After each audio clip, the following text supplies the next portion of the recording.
Halo teman-teman Car Vlog, apa kabar? Semoga sehat-sehat semua ya. Hari ini ada yang spesial nih. Gue sedang ada di toko Untung 4x4 ya. Salah satu toko rujukan gue untuk belanja segala macam aksesoris atau parts untuk mobil 4x4 ya. Termasuk mobil off-road. Jadi gue sekarang ada di depan tokonya. Dan ini gue ngeliat ada banyak juga ya koleksi Jeepnya di sini. Ada CJ6 di sini yang udah di-convert jadi muka Wrangler. Ada FJ40. Terus sebelumnya gue kasih lihat dulu ke bagian sini. Ada juga Comanche ya, dan ini Comanche asli, gokil. Gue jarang banget lihat di Indonesia. Dan ini Comanche-nya yang wheelbase panjang teman-teman. Jadi dia ada dua wheelbase ya, ada yang short dan ini yang long. Sementara satu lagi di sana ada juga CJ7. Dan yang kali ini gue pengen review adalah sebuah Toyota FJ40 tahun 81 yang menurut gue sangat gokil banget. Ini dia mobilnya. Warnanya Sahara dengan profil ban yang sangat besar. Mungkin kalau teman-teman ingat, gue sempat nge-review ada Cherokee merah yang King Kong ya.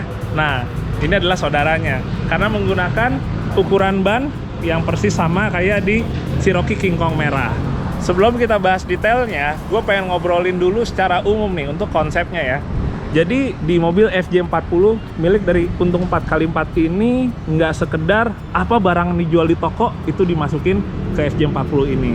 Konsepnya itu lebih ke arah klasik yang digabung sama style Amerika ya.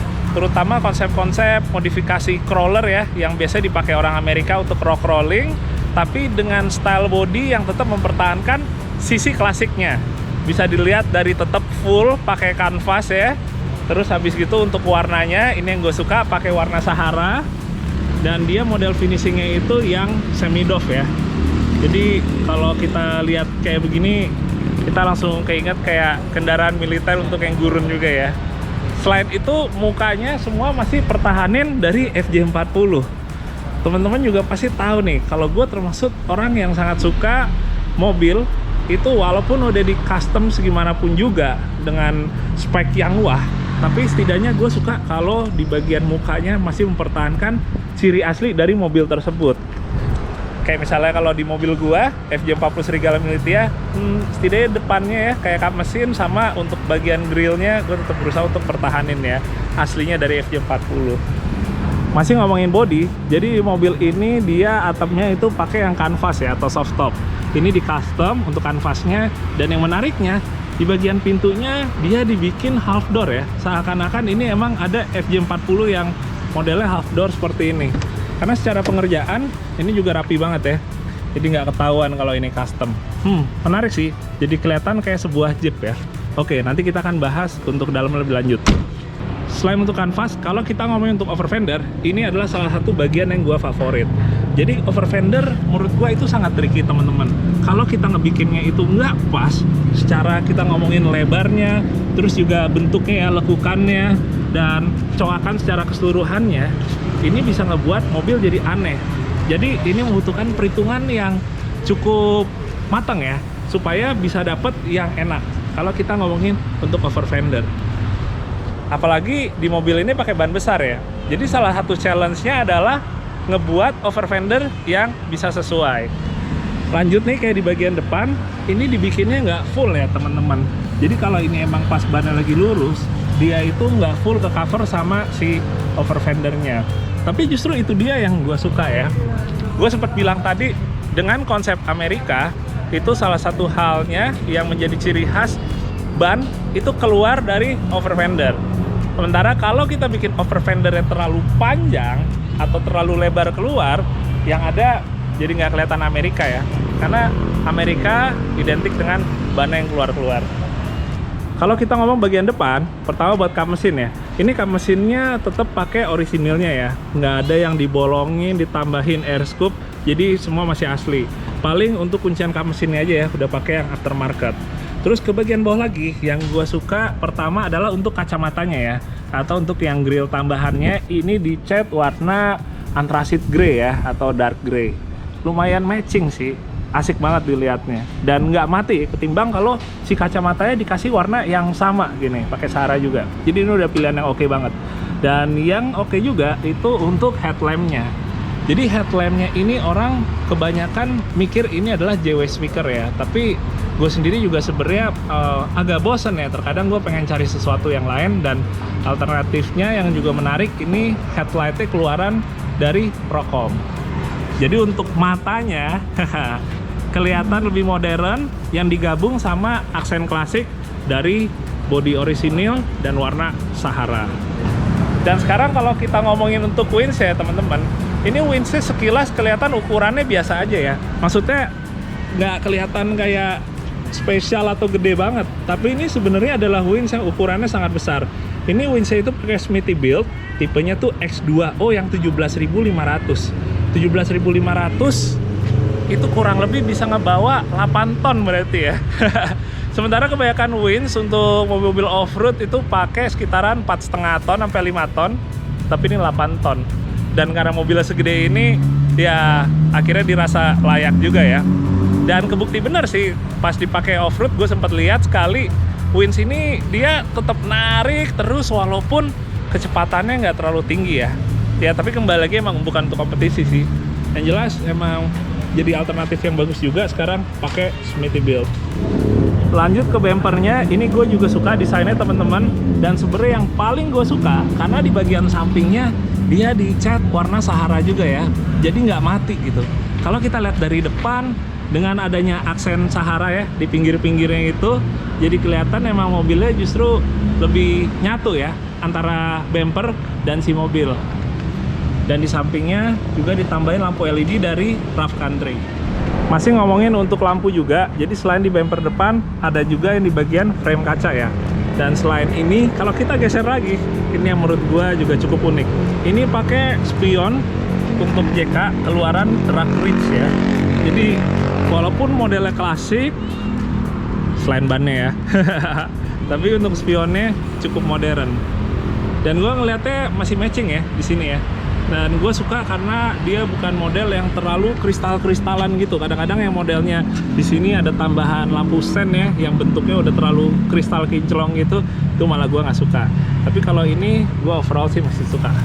Desainnya masih masuk. Geser ke bagian belakang, ini dia ada tire hangernya ya, atau tire racknya custom. Dan kalau gue lihat ngebawa ban 40 inch gede banget ya jatuhnya. Kurang lebih kayak nutupin hampir seluruh bagian belakang dari mobil ini. Di sampingnya ini ada tempat untuk naruh jerigen 2 buah. Ini kurang lebih berarti jerigennya bisa bawa 20 liter dan 20 liter ya, nggak total 40 liter. Dan di bagian sini yang menempel ke bagian belakang itu ada dudukan untuk high lift jack. Ukurannya juga nggak maksa karena dari ujung yang kiri dan ujung yang kanan ini nggak ada yang nongol. Dan itu terkesan sepele teman-teman, tapi banyak juga orang yang naruh high lift jack ya, itu nggak sesuai, alias kadang-kadang suka kepanjangan. Jadi itu harus dipikirin juga. Berikutnya untuk ban. Haha, ini dia ya, ini adalah saudaranya Cherokee King Kong. Jadi sama-sama pakai Procom yang tipe Extreme MT2, ukuran 40 inch dengan lebar 13,5. Sementara untuk velgnya, ini pakai velg yang sama juga ya, kayak yang ada di King Kong ya. Pakai raceline ring 17 dengan lebar 8,5. Sekarang kalau ditanya, ini ban ukuran segini sebenarnya aman nggak sih untuk dipakai di jalan raya ya? Jadi kembali lagi teman-teman, kalau settingannya bisa pas, kita ngomongin suspensi, geometrinya semuanya sesuai, itu tetap layak untuk dibawa di aspal ya atau jalan raya. Tapi kita tetap nggak bisa ngebandingin sama mobil-mobil yang emang kurang lebih peruntukannya untuk di jalan raya ya. Tapi kalau dirasa cukup nyaman, katanya sih cukup nyaman. Makanya gue pengen nyobain langsung habis ini untuk coba muter-muter sekitar. Sementara kalau off-roadnya nanti ya, siapa tahu diajakin nanti nyobain mobil ini. Oke, saatnya kita ngelihat untuk bagian kaki-kakinya. Ini juga menarik. Yang pertama gue lihat langsung adalah hidrolik yang ada di depan sini ya. Jadi di mobil ini udah pakai hidrolik ya untuk steeringnya dari Trail Gear. Dia itu spesifikasinya yang 8 inch. Jadi 8 inch itu sebenarnya adalah jarak main keluar si asnya ini. Jadi kalau kita mau pakai hidrolik steering kayak Trail Gear gini, kita tinggal nentuin aja gitu ya. Kalau yang gardan-gardan pendek kayak misalnya Jimny, dia pakai yang 6 inch cukup. Kalau yang kayak FJ dia 8 inch cukup, ada juga yang 10 inch, jadi menyesuaikan aja. Selain untuk hydraulic steering, untuk gardannya ini udah diganti juga ya, pakai punyanya Land Cruiser seri 80 atau VX. Jadi dia sumbunya lebih lebar pastinya dari SJ40, ukuran bonggolnya 8 inch dan posisinya ada di kanan. Sementara untuk linknya cukup unik teman-teman. Ini pertama ada Panhard, terus ada link atas yang sebelah kiri, dan ada dua link yang di bagian bawah ya, baik yang untuk kanan dan juga kiri. Tapi yang di kanan atas nggak ada nih.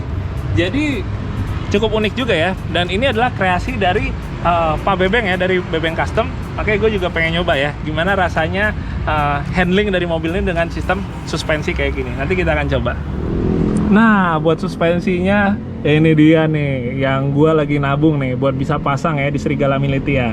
Jadi untuk shock breakernya ini tipenya yang coilover ya, keluaran dari King Shock. Dia itu untuk bodinya yang 2,5 inch diameternya, sementara travelnya ini 12 inch. Ini masih ditambah juga sama bump stop ya, yang ukurannya 2 inch. Ini sih masih udah lebih dari cukup sih ya. Kalau kita ngomong untuk stabilitasnya, ini juga udah dibantu sama sway bar ya, atau stabilizer custom. Jadi kalau kita mau main, itu juga sebenarnya bisa di disconnect ya, atau dilepas bagian dari sway bar-nya. Tapi kalau kita udah sampai ke on road lagi, dengan dipasang sway bar ini, dia akan lebih stabil lagi. Oh ya, di bagian bawahnya ini juga tetap ada winch-nya juga ya. Jadi winch belakangnya sama pakai Smithy-Built juga, yang tipe XO2. Cuma bedanya kalau winch belakang ini dia nggak kayak depan ya, pakai 17.500. Jadi pakainya yang 10.000 ya, itu kurang lebih bisa menarik mencapai 5 ton. Untuk bagian suspensi belakang, ini juga menarik teman-teman.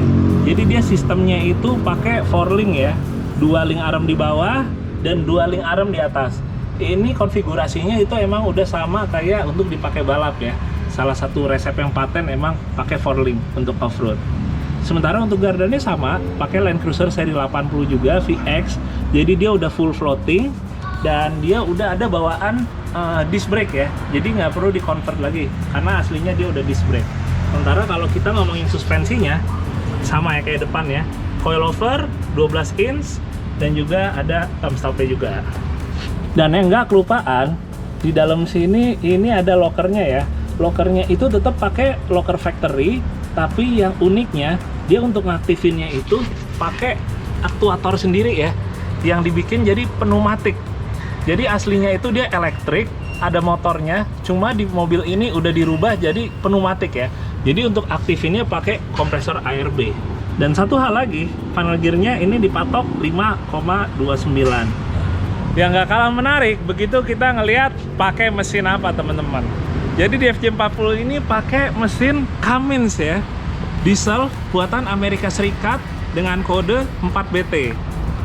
Ini cc kurang lebih 3.900 cc, dia turbo, nggak intercooler, dan menghasilkan tenaga kurang lebih sekitar 105 HP dan 360 Nm. Ini mesin ini jarang ya yang pakai di Indonesia, bahkan jarang banget. Dan kalau gue boleh cerita sedikit, Cummins ini adalah perusahaan diesel ya di Amerika Serikat yang udah berdiri 100 tahun. Salah satu specialty-nya adalah ngebuat mesin diesel. Dari ngomongin untuk truk, terus juga untuk kebutuhan industri, dan lain-lain. Sementara kalau untuk di mobil biasa ya, di mobil yang 4x4 itu yang banyak menggunakan itu dari Ram ya, atau Dodge Ram kalau orang Indonesia tahu. Dan di mobil ini sebenarnya pakai mesin Cummins ini karena emang ini mesin udah datang duluan sebelum mobil ini ada, dan awalnya itu emang belum diniatin untuk masuk ke mobil ini. Akhirnya begitu mobil ini mulai dibangun, dikonsepin supaya konsepnya Amerika yang lebih dapat, akhirnya dimasukinlah mesin Cummins yang tipe 4BT. Jadi mesin ini sebenarnya secara tenaga nggak terlalu wah ya teman-teman. Yang jadi kandelan dari mesin ini karena masih teknologi konvensional, sederhana, jadi mesin ini dinilai sangat bandel dan awet. Di Amerika sendiri banyak digunakan untuk di sektor agraria ya, dan juga untuk transportasi. Banyak truk-truk yang pakai mesin diesel Cummins 4BT. Dan di mobil ini mesinnya itu masih relatif standar, tapi ada satu hal yang dirubah, yaitu turbo. Turbonya pakai turbo dari CX Racing, dan ini sebenarnya peruntukannya untuk yang 6BT ya, yang di atasnya 4BT ini. kalau ukurannya emang lebih gede lagi, dan kayaknya untuk turbo lag-nya jadi lebih gede ya. Oke, nanti kita coba aja. Selain itu paling di mesin yang udah dirubah, kayak misalnya untuk filter ya, pakai open filter KNN. Terus juga untuk radiatornya ini pakai yang 4 ply. Terus perintilan untuk kebutuhan pasang AC, kompresor dan kawan-kawan. Dan untuk akinya ini udah pakai Optima ya, yang red top. Dia itu CCA-nya 800. Lebih dari cukup. Dan satu hal yang menarik lagi, dan ini gue sebenarnya juga penasaran sih pengen pakai, yaitu untuk booster remnya ya. Dia itu modelnya hidrolik. Jadi dia udah nggak memanfaatkan vakum lagi dari mesin. Jadi untuk bikin booster ini bekerja, dia itu mengandalkan hidrolik ya, atau oli yang berasal dari power steering. Jadi dalam hal ini, karena pakai hidrolik steering, dia dari hidrolik steering sebelum masuk ke orbital di dalam, dia itu lewat sini dulu. Jadi kalau kita ngomongin untuk ngoptimalin pengereman, kita nggak cuma sekedar ngomongin yang namanya disc brake dan kaliper aja ya. Tapi ada satu hal yang lebih sederhana yang bisa ningkatin untuk performa ngerem, yaitu dari hidrolik booster ini. Dan mereknya adalah CPP. Iya, sampai ngebalik. Gue akan coba nanti. Sebelum kita masuk ke dalam, gue pengen ngintip dulu dari bagian belakang ya. Gue coba buka aja kanvasnya. Oke. Bagian bawahnya udah ya. Rapi juga nih kanvasnya. Wah, enak banget di bagian belakang. Tetap dikasih joknya best top. Dia itu untuk kualitasnya nggak diragukan ya. Dia biasanya soalnya bikin kanvas ya, buat kayak merek-merek seperti Jeep gitu. Terus di bagian atasnya gue bisa ngeliat langsung adanya roll cage ya. Ini 6 titik, 2 di pilar B, 2 di A depan, dan 2 lagi di bagian yang belakang. Pengerjaannya juga rapi. Terus juga untuk frame ya, dari kanvasnya ini juga rapi semua. Jadi walaupun mobilnya dari luar sangar banget, begitu ke dalam kelihatan nih antengnya. Oke, sekarang kita baru lihat ke bagian dalamnya ya. Tadi sih juga di dalam sih. Oke, gue nggak naik dulu, gue pengen ngasih lihat dari sini dulu. Ini ada 2 buah jok Corbu ya. Joknya modelnya yang stylenya sport, tapi dia tetap bisa disenderin di reclining. Untuk seat beltnya pakai Crow Enterprise. Ini kalau buat off-road enak banget, soalnya dia ada paddingnya ya, atau ada lapisan busanya di sini. Sedikit gue jelasin teman-teman, kenapa kalau seat belt untuk off-road itu kebanyakan modelnya tuh yang seperti ini ya, kunciannya. Ini dibilangnya latch and link. Jadi keunggulannya dia sebenarnya kalau misalnya kita off-road itu kena kotoran, kena lumpur segala macem, dia tetap bisa dilepas kunciannya. Sementara kalau seat belt yang untuk balap, yang modelnya kayak knob kompor, itu sebenarnya hanya dipakai untuk di aspal aja ya, bukan untuk penggunaan off-road. Karena dia kalau misalnya kotor, kena pasir apa lumpur, dia tuh susah kebuka. Makanya kalau yang off-road itu hampir udah pasti rekomendasinya pakai yang seperti ini ya. Apalagi yang model depannya udah nggak pakai kaca ya, yang bisa orangnya jadi monyet, ininya pada penuh lumpur. Oke, sampai di dalam yang paling menarik menurut gua, pertama ya pastinya aksen klasiknya ya. Untuk dashboardnya semuanya tetap dilengkapin, tapi begitu gua ngelongok ke bawah sini, ternyata dia pakai automatic. Ini otomatiknya pakai TH400 ya, gearbox otomatis yang emang orang Amerika favoritin. Sementara untuk shifternya dia pakai ratchet keluaran dari B&M. Kurang lebih kayak gini teman-teman untuk model layoutnya ya. Jadi kita tinggal angkat bagian ininya untuk ngegeser si lever ini atau tuasnya. Yang gak kalah menarik, jadi di sini udah ada sistem pneumatik ya. Ini ada lever untuk ngaktifin loker belakang, ini untuk ngaktifin loker depan ya. Jadi dia pakai angin dari kompresor ARB. Sementara ada satu lagi di bagian kanan.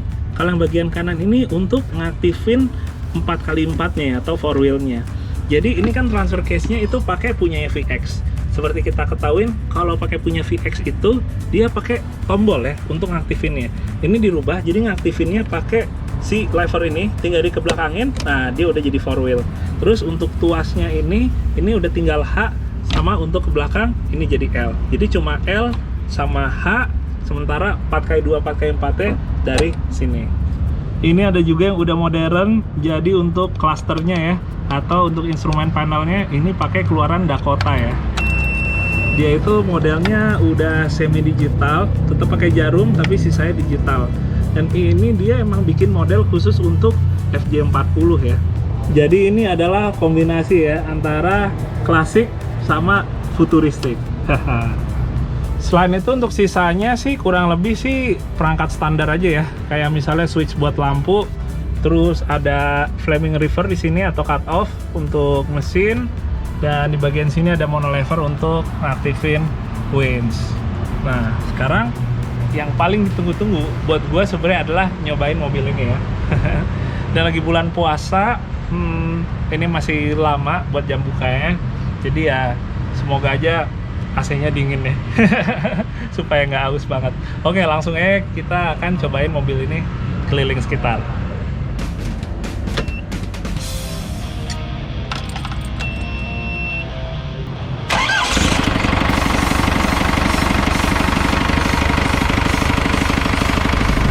Oke teman-teman, akhirnya nyobain juga nih. Dan yang langsung gua rasain pertama tuh AC-nya dingin ya. Itu sangat penting ya. Apalagi kalau kita off-roadnya ya off-road adventure-an jalan-jalan ya. Waduh, ada AC dingin tuh kayaknya jadi poin plus banget. Apalagi di mobil tua ya, lebih berasa semakin berharganya gitu. Posisi nyetir udah pasti sangat tinggi banget, pakai ban 40 dan standarnya aja emang FJ40 kita nyetirnya itu udah emang commanding banget ya, alias emang kita bisa kepegang banget karena ketiap sisinya itu kelihatan jelas gitu. Nah, yang gua langsung ngerasain berikutnya itu adalah untuk hidrolik. Jadi untuk steeringnya kalau enteng itu udah pasti kita pakai hidrolik steering itu dia bisa lebih enteng ya. Gue pengen coba belokin dikit. Dan gue sebenarnya belokinnya aja pakai 2 jari aja juga udah enteng banget ya, bisa banget gitu. Cuma biasanya hydraulic steering itu dia kalau kita ngomongin setirnya dia tuh nggak benar-benar bisa lurus terus ya. Jadi misalnya posisi setirnya hari ini lurusnya segini, besok bisa aja lurusnya tuh berubah gitu. Makanya kalau misalnya kita pakai hydraulic steering ini kita harus bener-bener ngenalin senternya ya, titik tengahnya tuh dari setir tuh supaya mobil lurus tuh segimana gitu. Dan satu lagi, hydraulic steering itu dia kalau udah dibelokin kita mesti pakai tenaga sendiri untuk ngelurusin lagi ya si posisi setirnya. Jadi kalau misalnya kita diemin gitu, dia nggak bakal ngebalik sendiri. Itu dia ngebedain sama steering biasa. Jadi kalau misalnya kita belum kebiasa pakai hydraulic steering tuh awalnya pastiin dulu, kita ngerasain dulu tuh rasionya, force-nya ya, tekanannya seberapa, baru kita bisa ngehandle-nya mobilnya dengan benar dan proper. Oke, berikutnya kalau ngomongin mesin. Gue udah diinfoin emang kalau mesin Cummins ini yang 4BT ya, salah satu kekurangannya ya itu adalah mesinnya yang berisik. Ya bisa jadi kekurangan, bisa jadi satu hal yang bisa diterima. Kalau secara tenaganya ini kurang lebih kalau sama mesin yang cukup familiar itu hampir sama kayak mesin 14BT ya, kurang lebih ya. Dari cc-nya juga cuma beda sekitaran 100 sampai 200 cc gitu sama si 14BT. Jadi kalau 14BT itu sekitar 3738, ini mesinnya hampir 4000 cc, persisnya 3900. Dia turbonya udah diganti, turbo gede. Jadi kalau misalnya kita gas, dia bawahnya tuh delay dulu ya, di atasnya baru enak. Dan handlingnya ternyata dari suspensinya kepegang ya. Soalnya biasanya mobil yang udah ditinggiin, yang udah naik ke sekitar 6-8 inch lebih, itu untuk di on roadnya nggak bisa lempeng gitu ya. Kalau orang bilang tuh suka kayak lari anjing gitu ya, ke kanan, melipir ke kiri, melipir ke kanan kayak gitu.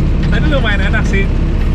Ya tapi itu dia ya, karena turbo udah digedein, dia kalau kita ngomongin untuk tarikan bawahnya ya, dia itu nggak bisa langsung nyaut karena turbo lag-nya yang cukup gede. Oke, sekarang gue pengen nyobain untuk balik arah. Kita akan balik arah kayak di depan sini. Jadi kalau misalnya kayak gue balik arah gini, gue itu harus ngembaliin posisi setirnya ya ke posisi semula lagi. Balikin lagi setirnya sendiri. Karakter dari hydraulic steering. Oke, gue ketemu lurusan. Gue bakal cobain lagi untuk tarikannya ya.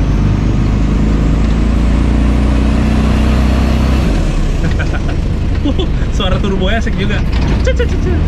Itunya kerasa gitu.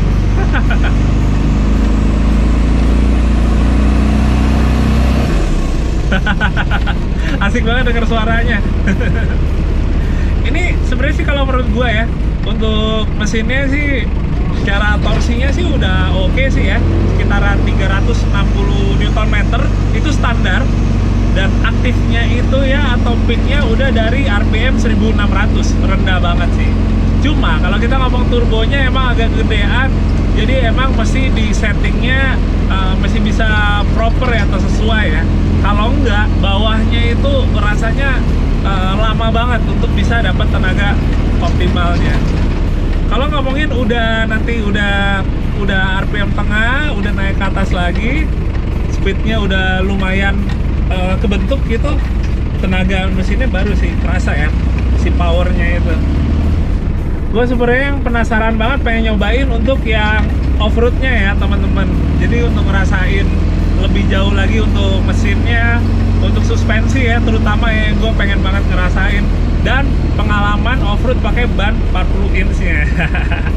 Itu yang gue penasaran banget. Tapi ya mungkin nanti ya, next-nya ya, semoga nggak lama lagi ada kesempatannya untuk gue nyobain mobil ini versi di medan off-road. Oke, akhirnya selesai juga nih ngetesnya nih. Secara keseluruhan, walaupun mobilnya itu tinggi ya, dengan pakai ban gede, ternyata untuk di setirnya di aspal itu masih kepegang banget ya, nggak liar. Karena biasanya kalau kita ngomongin mobil yang udah ditinggiin dengan ukuran ban yang udah gede banget gitu, itu handlingnya jadi nggak enak banget ya pas di on road. Jadi emang butuh pengerjaannya juga yang proper, yang sesuai. Kita ngomongin suspensinya, ngomongin geometri kaki-kaki semua itu harus sesuai. Dan ternyata ini nggak cuma bentuknya aja ya, atau konsepnya yang menarik, tapi juga untuk dipakainya juga enak. Gokil sih, jarang ya konsep-konsep kayak gini di Indonesia. Yaudah, sekian dulu teman-teman, semoga sehat-sehat semua. Dan kalau kalian mau tahu lebih detail tentang mobil ini, kalian bisa cek aja ya di Instagramnya Toko Untung 4x4. Sehat-sehat dan sampai ketemu lagi. Dadah.